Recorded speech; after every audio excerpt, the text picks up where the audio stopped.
What if a cold case that stumped investigators for over a decade was blown wide open by one single cryptic text message? A young man vanishes, and the only thing he leaves behind is a bizarre string of words sent to his sister. For years, his family and the police were baffled. They thought it was just a meaningless digital ghost. But the clue to solving his disappearance wasn't in the message. The clue was the message, and it was hiding in plain sight the whole time. For his family, 24-year-old Alex Sawyer was their rock. He was the kind of guy who never forgot a birthday, who'd show up to help you move without even being asked, and who had a laugh that could fill the entire room.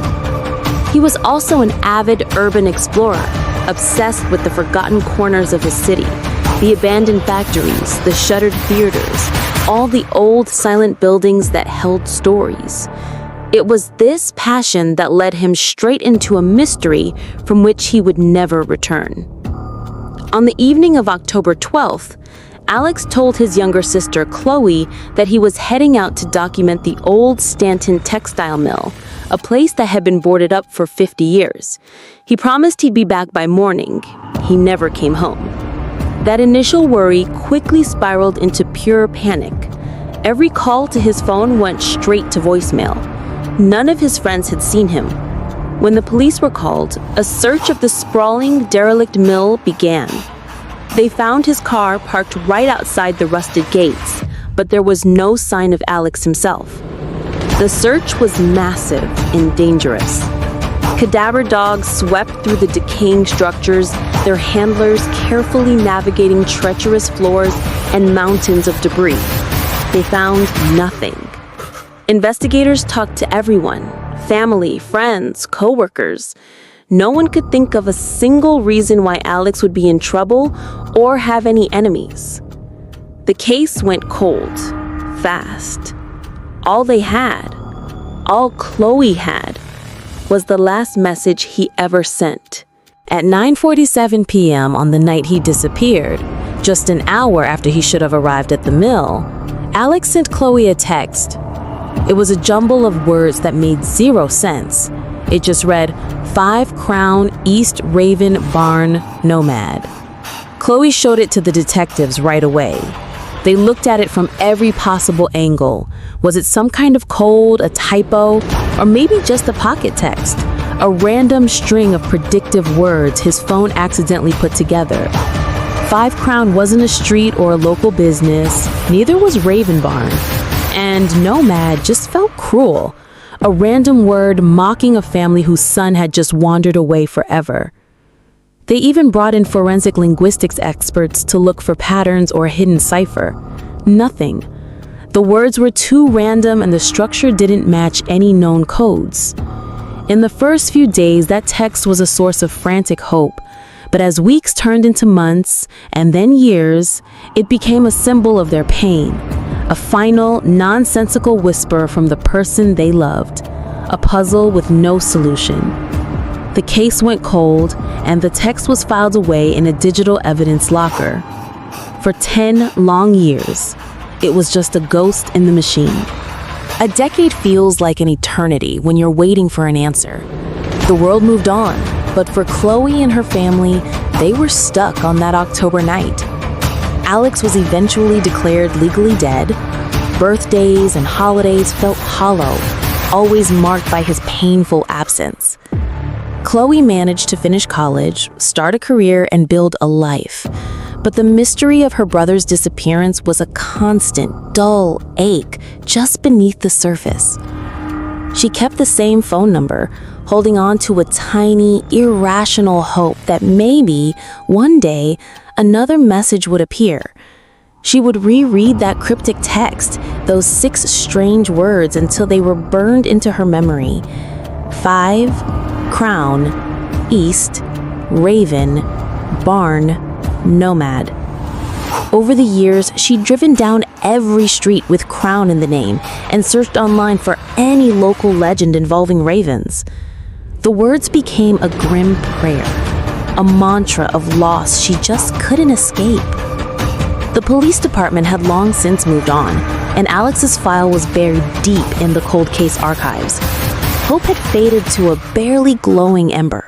The breakthrough didn't come from a detective's desk, but from a quiet moment of remembrance. It was the 10th anniversary of Alex's disappearance. Chloe was at her parents' house, finally going through a box of his old things she'd never had the heart to open. Inside, she found old photo albums, and there, on a faded page, was a picture of 6-year-old Alex proudly holding up a hand-drawn map. It was for a scavenger hunt he'd made for her 8th birthday. Looking at his childish handwriting, a memory hit her, so sudden and so clear it made her gasp. It wasn't just that one scavenger hunt, it was their thing. Alex was obsessed with making them, hiding clues all over their neighborhood. And he had a very specific way of naming his clues. He never used street names.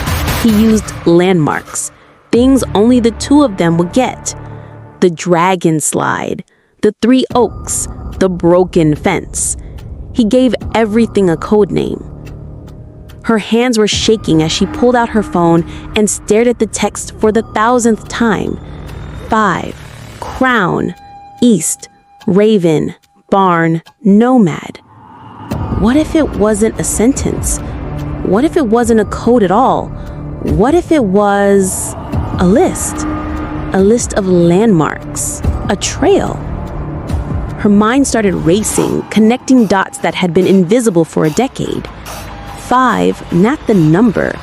There was a bar on the edge of their old neighborhood with a big hand in its logo, holding up 5 fingers. The High Five Tavern. Alex used to joke it was the hand of a giant. Crown, that street art downtown, the huge mural of the blues singer wearing a golden crown. It was all starting to click. This wasn't a message sent from a location, it was the location. It was a set of directions. Her heart pounding, she pulled up a map on her laptop. The High Five Tavern, the mural with the crown. East, a direction. Go east from the mural. Raven. This one had always bothered her. But thinking like a kid again, she remembered. A few blocks east of the mural, there was an old, gnarled tree in a park they had nicknamed the Raven Tree because crows were always gathered in it. It was their landmark. The last 2 words snapped into focus with a chilling clarity. Barn, Nomad. A few miles from the Raven Tree was a large, semi-rural property on the edge of town. It belonged to a man who'd been a family friend, someone who'd known Alex for years. The man ran a business repairing heavy machinery. And on the big, faded sign at his driveway were 2 words, Barnard Auto. Barn, Nomad. The man's name was Gary Barnard, a man who came to Alex's memorial service, a man who hugged her parents and offered his condolences, his face a perfect mask of sympathy. A cold dread washed over Chloe. This wasn't just a map. It was an accusation. Chloe called the police immediately. Thankfully, she got a sharp, young detective in the cold case unit who, instead of brushing her off, actually listened. The logic was sound because it was based on a private language between a brother and sister. It was exactly the kind of cryptic message someone would send if they were in trouble. Nonsense to an outsider, but crystal clear to the one person it was meant for. The detective reopened the case. With a credible new lead, the police got a warrant to search Gary Barnard's property. He'd sold the business a few years back, but the new owners gave them full access. At first, they found nothing. But the detective, trusting Chloe's theory, focused on an old inspection pit in the main garage that had been filled with concrete years ago. They brought in ground-penetrating radar and detected something strange beneath the surface. Excavation crews started breaking through the concrete.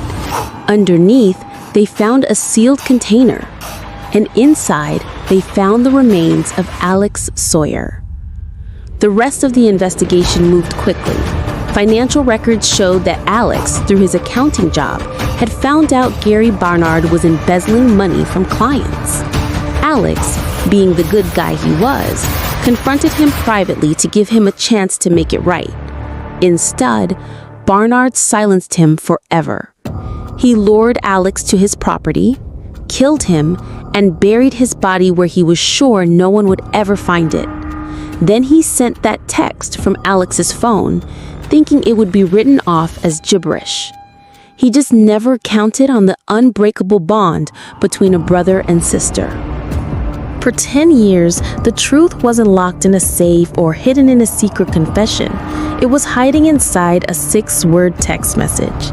It was one last, brilliant act from a young man who used his final moments to leave a map for the people he loved. He created the perfect puzzle, one that could only be solved by the person who knew him best. It's a powerful reminder that in our digital world, the most important clues can be hidden in plain sight. A sister's memory and a bit of digital forensics finally brought Alex Sawyer justice and closed a wound that had been open for a decade. The way we text so casually and quickly often reveals more than we think, making these messages priceless pieces of evidence. They're the digital breadcrumbs that can lead investigators right to the truth. What other cases have you heard of that were cracked by one tiny clue? Let us know in the comments below. And for more stories like this, make sure you subscribe. It leaves you with one last chilling thought. If you had to hide a message to save your own life, what would you write?